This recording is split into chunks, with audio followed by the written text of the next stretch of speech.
The night was unusually quiet, the kind of quiet that made your ears strain for a sound that wasn't there. Sarah had just moved into the old house at the edge of town, a place locals called the Hollow. It wasn't much, but it was cheap. And she needed a fresh start. As she unpacked, the feeling of being watched grew stronger. It wasn't the creaks of the old wooden floors or the flickering lights that unsettled her, it was the mirror. She found it in the attic, an ornate, antique thing that looked out of place in a house this modest. Its glass was so clean it looked like a portal to another world. But there was something odd about it. She swore her reflection didn't move exactly like her. A tilt of her head, a blink of her eye, just a fraction too slow.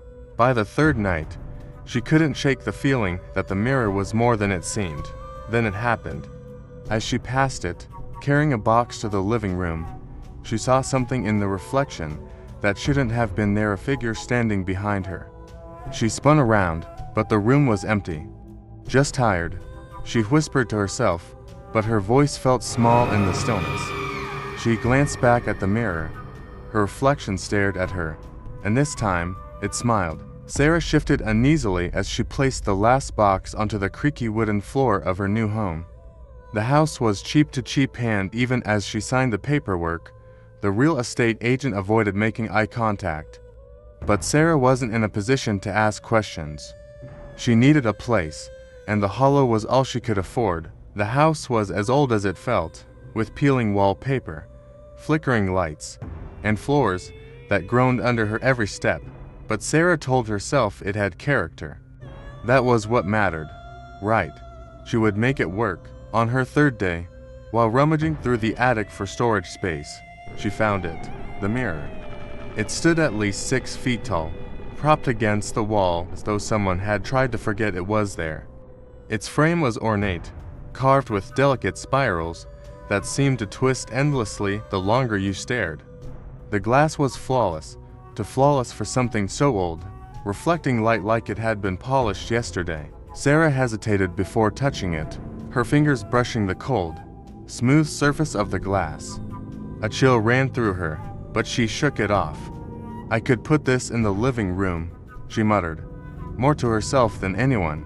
It took effort to drag the mirror downstairs. It was heavier than it looked, and the ornate carvings seemed to dig into her palms no matter how she held it. By the time she set it up in the corner of her living room, she was out of breath, and a strange unease had settled in her chest. The first night, she dismissed the odd sensations. The creaks in the floorboards, the groaning of the pipes, the faint whispers she thought she heard as she fell asleep. It was just an old house, she reasoned. Old houses made noise. But the second night was worse.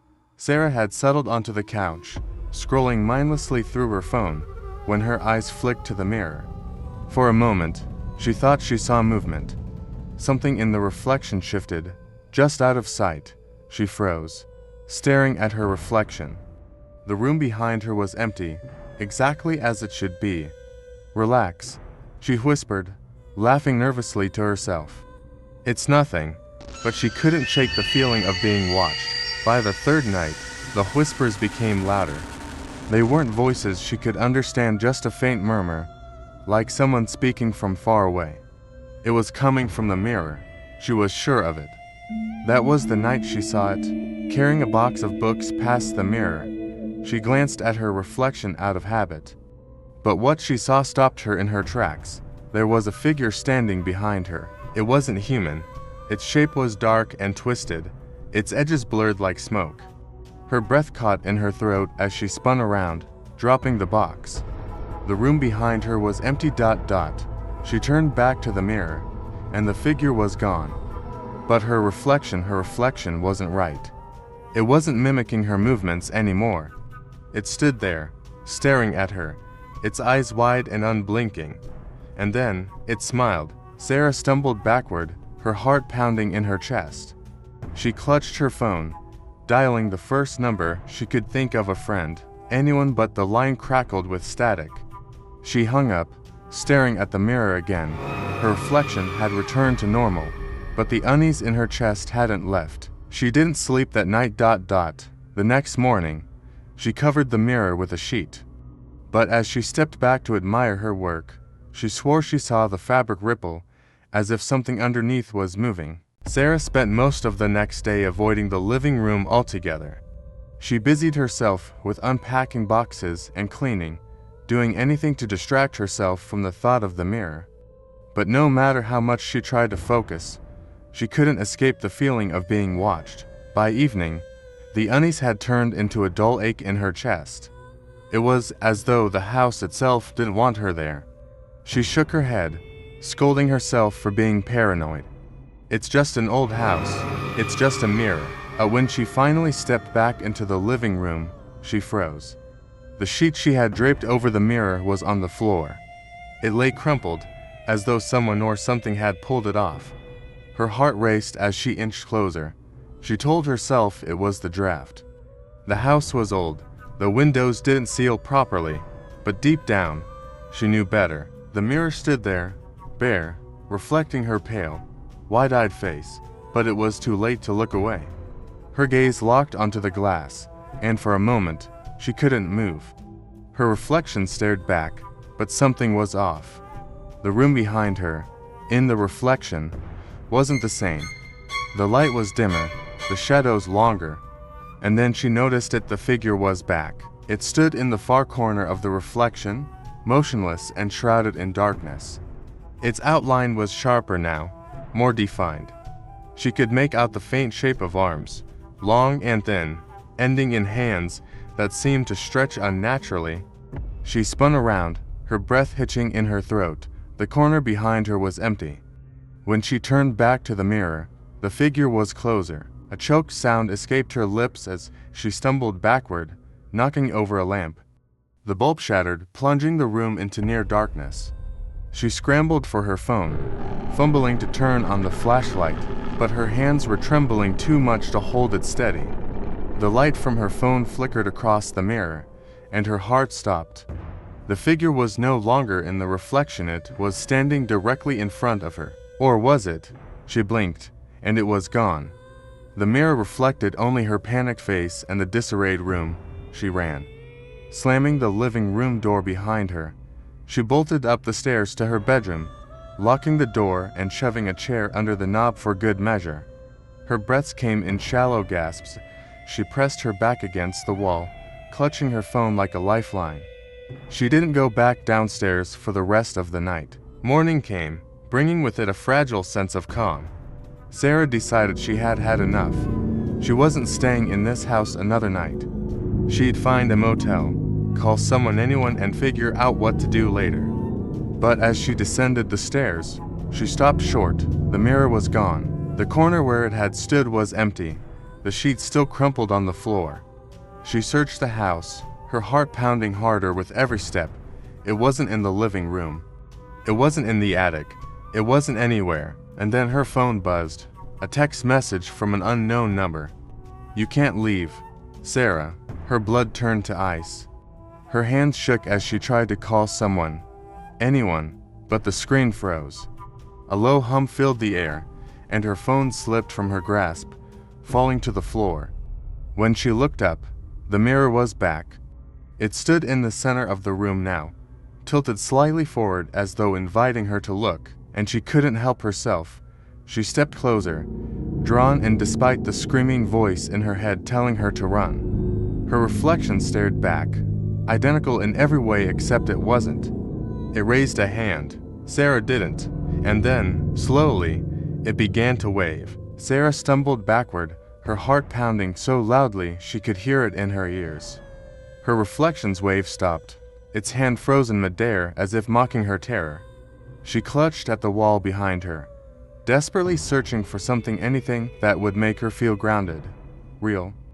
But the air in the room felt heavy, oppressive, as though the house itself were closing in around her. Her voice came out in a hoarse whisper. "What do you want?" The reflection didn't answer. Instead, it tilted its head, studying her like she was some kind of specimen, and then it pointed. Sarah followed the direction of its finger, her gaze landing on the crumpled sheet at the base of the mirror. Beneath the folds of fabric, something glinted faintly, catching the dim light. She hesitated, every fiber of her being screaming for her to leave, to get out of the house. But her feet moved on their own, dragging her closer to the object. She crouched down, her hands trembling as she pulled the sheet aside. There, nestled in the folds, was a key. It was small and old, the kind you'd expect to see in a Victorian drama, with an ornate bow and a long, rusted shaft. She had no idea what it could possibly unlock, but the moment her fingers touched it, a sharp jolt ran through her arm, and a whisper filled her ears. "Open it." She froze, her breath hitching in her throat. The voice was faint, like it was coming from far away, but there was no mistaking the command. "What do you mean?" she whispered, her voice barely audible. The reflection tilted its head further, its hand lowering to its side. Slowly, almost imperceptibly, its lips began to move. No sound came out, but Sarah didn't need to hear the words to understand. It wanted her to find the door. The house had plenty of doors to many, in fact. But one, in particular, had been locked since she moved in. A small, unassuming door at the end of the hallway upstairs, so warped with age that she hadn't thought much of it. She had tried to open it on her first day, but the knob wouldn't budge, and she'd figured it was just a closet or a storage space. Now, clutching the key in her trembling hand, she knew better. The hallway seemed darker than it had any right to be as she approached the door. The air grew colder, and the faint hum she had heard before returned, growing louder with every step. She stood before the door, the key feeling heavier in her palm. Her breath came in shallow gasps as she reached out, sliding the key into the lock. For a moment, she hesitated, the weight of her decision pressing down on her like a physical force, and then she turned the key. The lock clicked with a sound that echoed through the hallway, and the door creaked open, revealing a narrow staircase that spiraled down into darkness. A gust of cold air rushed past her, carrying with it the scent of damp earth and something metallic. Her phone buzzed again, another message from the unknown number. "Don't look back." The screen flickered, and the message disappeared, leaving only a blank screen and her reflection in its black surface. Swallowing her fear, Sarah stepped forward, descending the stairs. Each step creaked under her weight, the sound swallowed by the oppressive silence around her. She held her phone out in front of her, its flashlight barely penetrating the thick darkness. The stairs seemed to go on forever, winding deeper and deeper until the air grew thick and suffocating. Finally, she reached the bottom, her feet landing on cold, uneven stone. The room was small, barely larger than a closet, and in the center stood another mirror. This one was different, its surface cracked and tarnished, the frame twisted and jagged. It radiated a sense of wrongness that made her skin crawl. Her reflection in this mirror was worse. It wasn't just off, it was wrong. Its face was distorted, stretched and warped as though the glass itself was rejecting her image. Its eyes were empty voids, staring back at her with an intensity that made her feel like she was falling. The reflection raised its hand again, and this time, Sarah screamed. Her phone slipped from her grasp, clattering to the floor. The flashlight flickered, casting the room in intermittent shadows. And in those shadows, she saw them figures. Dozens of them, pressed against the walls, their forms barely visible in the dim light. They weren't moving, not yet. The reflection stepped forward. Not her reflection, the thing in the mirror. It pressed its hands against the glass, and the surface rippled like water. And then, it began to push through. Sarah stumbled back, her breath caught in her throat as the figure pushed further out of the cracked mirror. The glass rippled like liquid, distorting its already horrifying form. Its elongated fingers emerged first, impossibly thin and sharp, followed by a face that barely resembled her own. "Stop, please, stop," Sarah whimpered, but the thing didn't listen. The figures in the shadows began to shift now, their movements slow and deliberate, as if they were awakening after years of slumber. Their eyes glowed faintly, pinpricks of light in the oppressive darkness. Her phone's flashlight flickered one last time before the room was plunged into complete darkness, And then the whispers began. Low, guttural murmurs filled the space, overlapping and echoing as if the walls themselves were alive. The creature from the mirror was almost fully through now, its twisted body bending in ways that defied logic. Its hollow eyes locked onto Sarah, and its mouth twisted into a grotesque parody of a smile. You shouldn't have come here, it said, its voice a distorted version of her own. Sarah turned to run, her hands scrambling along the cold, damp wall for the staircase. But when she found it, her heart sank. The stairs were gone.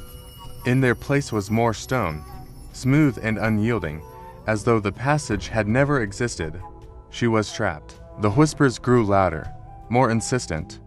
She could feel them pressing against her mind, clawing at her thoughts, filling her with images she didn't want to see, images of herself standing in front of the mirror, her face twisted just like the creature's.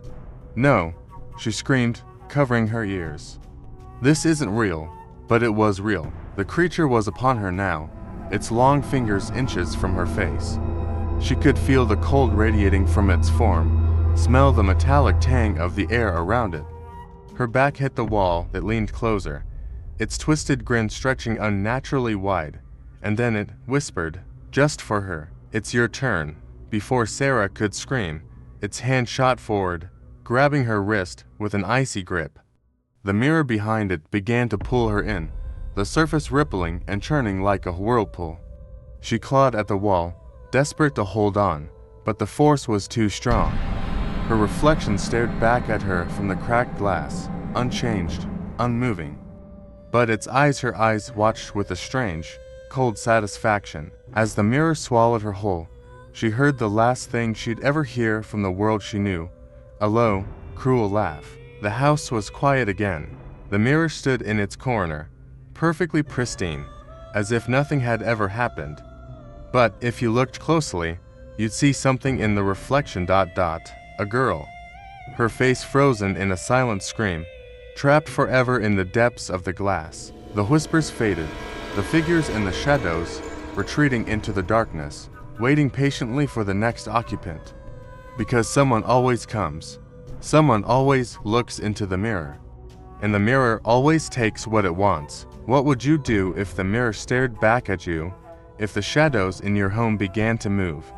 This story might just make you think twice before bringing something old and forgotten into your home. If you enjoyed this tale and want more bone-chilling stories, don't forget to like, subscribe, and hit the notification bell. Share your thoughts or your own spooky experiences in the comments below. Who knows? Your story might inspire our next video. But remember, some things are better left undiscovered. See you in the next abyss.